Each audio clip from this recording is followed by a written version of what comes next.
بسم اللہ الرحمن الرحیم۔ السلام علیکم ورحمۃ اللہ وبرکاتہ۔ الحمد للہ وکفی وسلام علی عباده الذین اصطفی، اما بعد۔ حاضرین و ناظرین، یہ درس نمبر 533 ہے۔ آج سورۃ القصص کی 4 آیتوں کی تلاوت اور تشریح کی جائے گی، آیت نمبر 11 تا 14۔ چلیے سب سے پہلے ان 4 آیتوں کی تلاوت کرتے ہیں، لفظ ترجمے اور ترجمے کے بعد تشریح کرتے ہیں۔ اعوذ باللہ من الشیطان الرجیم، بسم اللہ الرحمن الرحیم۔ وقالت لأخته قصیہ فبصرت به عن جنب وهم لا يشعرون وحرمنا عليه المراضع من قبل فقالت هل أدلكم على أهل بيت يكفلونه لكم وهم له ناصحون فرددناه إلى أمه كي تقر عينها ولا تحزن ولتعلم أن وعد الله حق ولكن أكثرهم لا يعلمون ولما بلغ أشده واستوى آتيناه حكما وعلما وَكَذَلِكَ نَجْزِي الْمُحْسِنِينَ۔ صدق اللہ العظیم۔ لفظی ترجمہ یوں ہے، وقالت، اور موسیٰ کی ماں نے کہا، لأختی، اس کی بڑی بہن سے، قصی، تو اس کے پیچھے پیچھے جا۔ فبصورت، چنانچہ وہ گئی اور دیکھتی رہی، بہی عن جنب، دور سے اسے، وہم، جبکہ وہ فرعونی، لا یشعرون، شعور نہیں رکھتے تھے اس کا۔ وحرمنا، اور ہم نے حرام کر دیا تھا، علیہ، اس موسیٰ پر، المراضع، دائیوں کے دودھ کو، من قبل، اس سے پہلے۔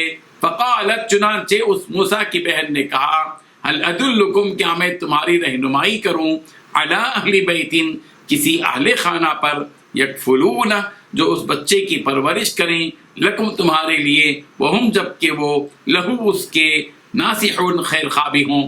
فرددناہ، پھر ہم نے اس کو، موسیٰ کو لوٹا دیا، الی امہ، اس کی ماں کی طرف، کئی تقرر، تاکہ ٹھنڈی ہوں، عینہا، اس کی آنکھیں، ولا تحزن، اور تاکہ وہ غم نہ کھائے، ولتعلم، اور تاکہ وہ جان لے، ان وعد اللہ، بے شک اللہ کا وعدہ، حق، سچا ہے، ولکن، اور لیکن، اکثرہم، ان کے اکثر، لا یعلمون، وہ نہیں جانتے۔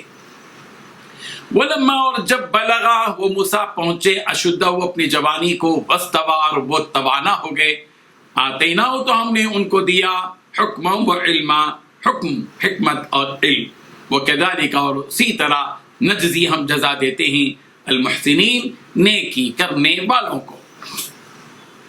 ترجمہ یوں ہے، اور موسیٰ کی بہن سے کہا ان کی ماں نے کہ اس کے پیچھے پیچھے چلی جا، موسیٰ کے، تو اسے دور سے دیکھتی رہی، ان لوگوں کو کچھ خبر نہ تھی، اور ہم نے پہلے ہی اس پر دائیوں کے دودھ کو حرام کر دیا تھا۔ تو موسیٰ کی بہن نے کہا کہ میں تمہیں ایسے گھر والے بتاؤں کہ تمہارے لیے اس بچے کو پالیں اور اس کی خیر خواہی سے پرورش کریں۔ تو ہم نے اس طریق سے ان کو ان کی ماں کے پاس واپس پہنچا دیا، تاکہ ان کی آنکھیں ٹھنڈی ہوں اور وہ غم نہ کھائیں، اور معلوم کریں کہ اللہ کا وعدہ سچا ہے، لیکن یہ اکثر نہیں جانتے۔ اور جب موسیٰ جوانی کو پہنچے اور بھرپور جمع ہو گئے، تو ہم نے ان کو حکمت اور علم عنایت کیا، اور ہم نیکوکاروں کو ایسا ہی بدلہ دیا کرتے ہیں۔ ان 4 آیتوں میں 12 باتیں بتلائی گئی ہیں۔ پہلی بات، موسیٰ کی بہن سے کہا ان کی ماں نے کہ اس کے پیچھے پیچھے چلی جا، تو اسے دور سے دیکھتی رہی۔ دوسری بات، اور ان لوگوں کو کچھ خبر نہ تھی۔ تیسری بات، ہم نے پہلے ہی اس پر دائیوں کے دودھ کو حرام کر دیا تھا۔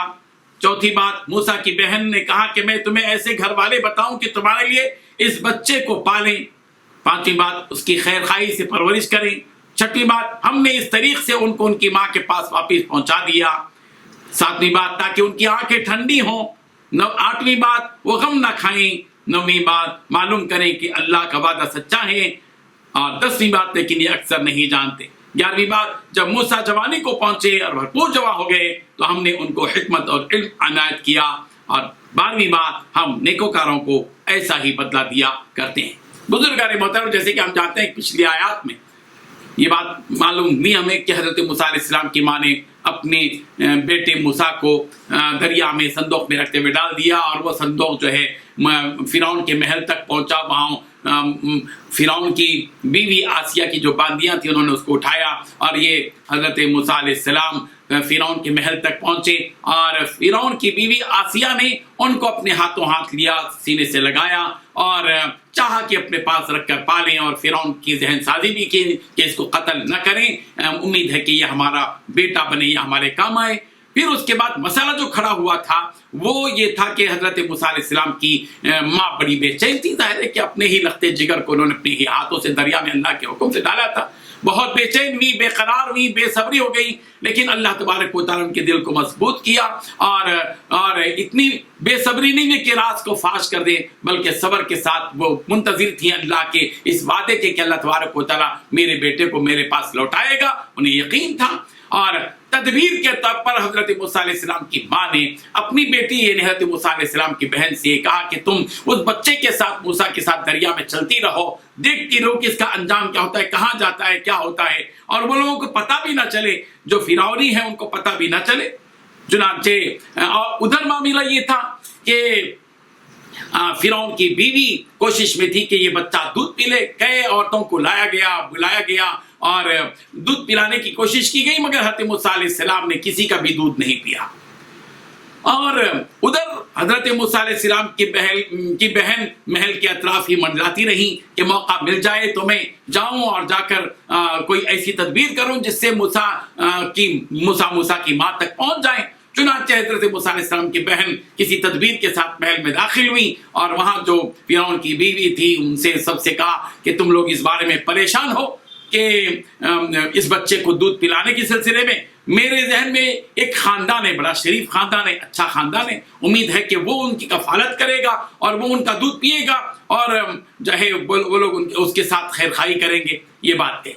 चुनांचे सब तैयार हो गए, खुश हो गए। फिर हजरत मूसा अलैहिस्सलाम की माँ को बुलाया गया, महल में बुलाया गया, और फिर जब हजरत मूसा अलैहिस्सलाम की माँ आई तो बच्चे को जब दिया तो हजरत मूसा अलैहिस्सलाम अपनी माँ का दूध पीने लगे। महल के अंदर एक खुशियों की लहर दौड़ गई और खुशियों की शादियां मनाने लगे। सारे के सारे महल के अंदर धूम मच गई कि जो बच्चा मिला था और वो भूखा था, किसी का दूध नहीं पी रहा था, उसने एक औरत का दूध पी लिया। उन्हें क्या पता था कि ये उन्हीं की माँ है। बस अल्हम्दुलिल्लाह हुआ ये कि हजरत मूसा अलैहिस्सलाम की माँ ने उस शाही महल से बात कही कि मैं तो यहाँ नहीं रह सकती, मेरी भी अपनी मजबूरियां हैं, मुझे अपने घर में रहना है। अगर तुम चाहो तो मेरे इस बच्चे को दे दो, मैं अपने घर में रहकर जो है कफालत करूंगी, उसको दूध पिलाऊंगी। उस जमाने में होता भी था कि बच्चे को दूध पिलाने के लिए किसी दूर दराज मकाम के लिए बच्चों को दे दिया करते थे। तो आसिया ने कहा कि ठीक है, ये अगर अपने घर ही में रहकर दूध पिलाना चाहते तो पिला ले, शाही बादशाह की तरफ से, शाही महल से इसका मुआवजा भी दिया जाएगा। अल्लाह की कुदरत देखिए कि अल्लाह तबारक व तआला ने हजरत मूसा अलैहिस्सलाम को उनकी माँ तक पहुंचा भी दिया। खुद हजरत मूसा अलैहिस्सलाम की माँ अपने घर में उनको दूध पिलाने लगी और शाही महल से उनको मुआवजा भी मिलने लगा। ये कुदरत का क्या अजीब नजारा है अल्लाह तबारक। फिर उसके बाद क्या होता है, जब हजरत मूसा अलैहिस्सलाम जवानी पर खदर थे, बादशाही शहजादे के अंदाज में जिंदगी बसर करते थे, और आगे चलकर कुछ ऐसा होने लगा कि जाहिर बात है कि हजरत मूसा अलैहिस्सलाम ने कभी फिरौन के जो आमाल थे, उसकी हरकतें थी, कुफ्र और शिर्क, उसमें कभी हजरत मूसा अलैहिस्सलाम मुब्तला ना हुए, बल्कि वो अपने अंदाज पर रहे जिस शान से एक नबी होता है उसी शान से रहने लगे। जब भरपूर जवानी पर पहुंचे, 20 साल की उम्र, 21 साल जो भी हो पहुंचे, तो उसके बाद अल्लाह तबारक व तआला ने हजरत मूसा अलैहिस्सलाम को हिकमत दी, इल्म दिया। ये हिकमत और इल्म से दानाई मुराद है, इल्म और तजुर्बात मुराद है। तो शाही में हजरत मूसा अलैहिस्सलाम का उठना बड़े लोगों के साथ रहा, तो जाहिर बात है कि बहुत कुछ वो सीख चुके थे। उनको अल्लाह तबारक व तआला ने हिकमत की भी बहुत सी बातें दी, इल्म भी अता किया, लेकिन नबुवत इससे मुराद नहीं है। नबुवत तो उनको उसके 10 साल के बाद मिलती है जब वो कोहे तूर पहुंचते हैं। फिर आगे क्या होता है इसको इंशाल्लाह हम आगे बयान करते हैं। वो आखिर दावाना अनिल हम्दुलिल्लाहि रब्बिल आलमीन।